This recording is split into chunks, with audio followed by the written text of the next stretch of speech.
I would describe a Hindu wedding as a unique experience. It's something that if you understand exactly what you are doing in the ceremony itself, it would have great significance, it would have great meaning to you.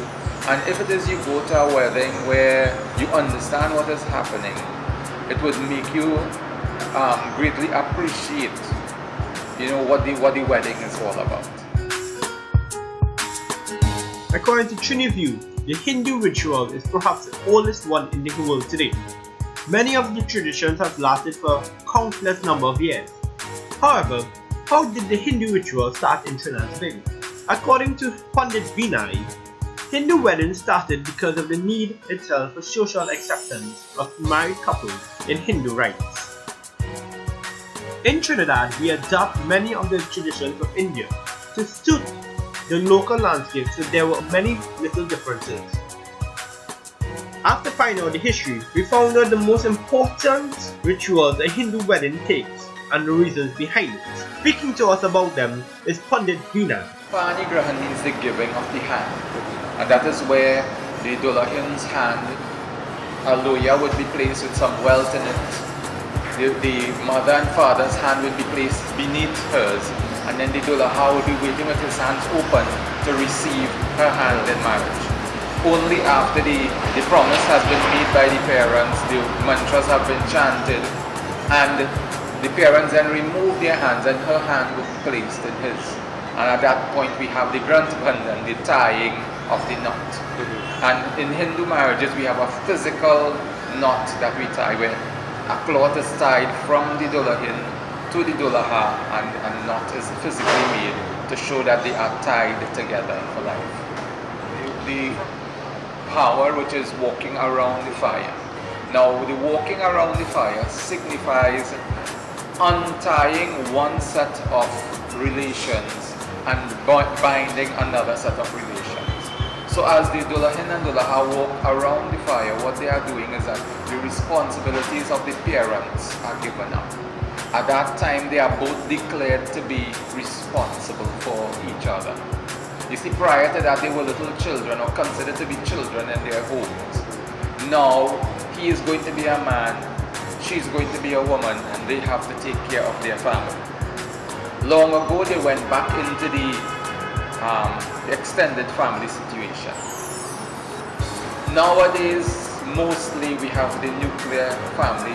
After the bride and groom get married, they have their own place and so on. So for that reason, being an adult is an important thing. The tak part, which is the big brother's part in the ceremony, where he in turn is given responsibility of overseeing the marriage itself, overseeing the relationship, making sure that both bride and groom settle in their new life together. Say that the sindoor dan, which is when the groom puts the sindoor on the forehead of the bride, is one of the most significant in that, one, it signifies the vows themselves. It shows that both bride and groom have accepted the vows and they are willing to live up to it. And the sindoor is a symbol of chastity, right? So that when you see the bride walking around with it on her forehead, it's a sign for other men to know that she's a happily married woman, right? She's praying for her husband to live a long life, and she's always going to remain faithful to him. In the past, these traditions would extend over 4 days to a week, but in today's hectic society, it has scheduled to be difficult to put up with. Today, the tradition only lasts 2 to 3 days, the night before or the day of the wedding ceremony. In Trinidad and Tobago, the most days for Hindu wedding is 3 days.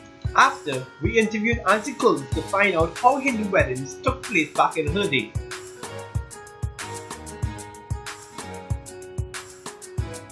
Well, in those days, in my days, the pundit, when you liking a boy, or if even self the parents get someone for you, first you have to go and meet the pundit.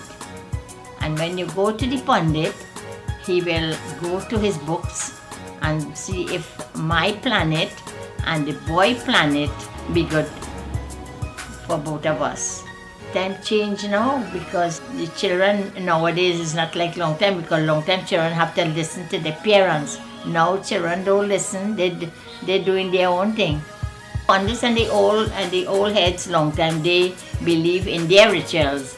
Like they believe that when you do like the 3 days wedding, they believe that is the most important thing for Hindu marriage. Very important. I agree with it. I still like it.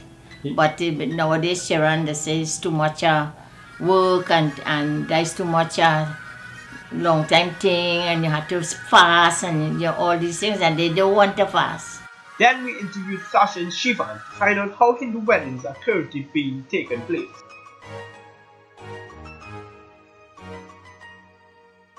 Yes, we are getting married in Hindu rites. Because it's our religion, we both follow Hindu religion. It's our tradition on our family. As a little child, I always wanted to wear my red Indian wear for my wedding, followed by my white dress. We want a very short ceremony, not a 3-hour long Hindu ceremony. We just want an hour and a half ceremony with all the basic things that we need: the vows, malas, walking around the fire, exchanging rings, putting sindoor. We want the basics. We have a very low budget that we're working with, and we don't want anything too fancy. We want a 1-day wedding, simple, get married, done. Preparations for a traditional Hindu wedding is very much stressful and complicated. Whether it be financially or putting things in place or accommodation, furnishing the house, etc. So preparations, yes, it's a lot. However, we found out from Pandit Vinay why are there so many shortcuts and why isn't there one procedure to follow the tradition of Hindu wedding. In the pure sense, if it is a couple lives the life, if they are, as we say, both virgin at the time of marriage, it's proper to do what we like to call a 3-day wedding for them. But because of culture changes, because of social acceptance and so on, that's no longer the case. You will hardly find a couple coming to get married in that state. So what happened now is that it has become significantly shortened. That now most people opt for a 1-day ritual, whereas they symbolically do the hardi if they do any at all, and they just go into the wedding ceremony. Now a lot has also affected the Hindu marriage by the means of media. People see things on TV and they want to include that in their marriage ceremony. Now because of time constraints as well, most people now where they work and so on, they cannot get time off for a 3-day ceremony. And even if they do, they have other obligations as well. It's easier for them to do a ceremony within a specified time on a one single day. And in that way, the ceremony for many individuals came down to that 1-day ceremony. My preference is to go the traditional way. That is, you do hardi 1 day and then you have the wedding 2 days later. That's my preference, but it is not the preference of everyone. And as a pundit, our duty is to assist everyone by solving their problem, making it as useful, as beneficial as as possible. Now, because of cultural and social acceptance, you will notice certain people request certain things in their wedding. They want this, they want that, they want that. And as pundits, as long as it is permissible, we try to accommodate them. So that is why you will see that it's not purely structured in the sense that you will go and see 2 weddings and it will be exactly alike, right? You will notice that in some weddings you will see certain elements left out. In some weddings you will see more than you ever saw before. And then sometimes people ask for things Like I went recently to a wedding and they wanted dancers to come out and escort the Dolahin into the mandap and things like that. I said sure, because they saw it in some movie and they wanted to reproduce that movie as part of their wedding. So these things we accommodate them as time goes by.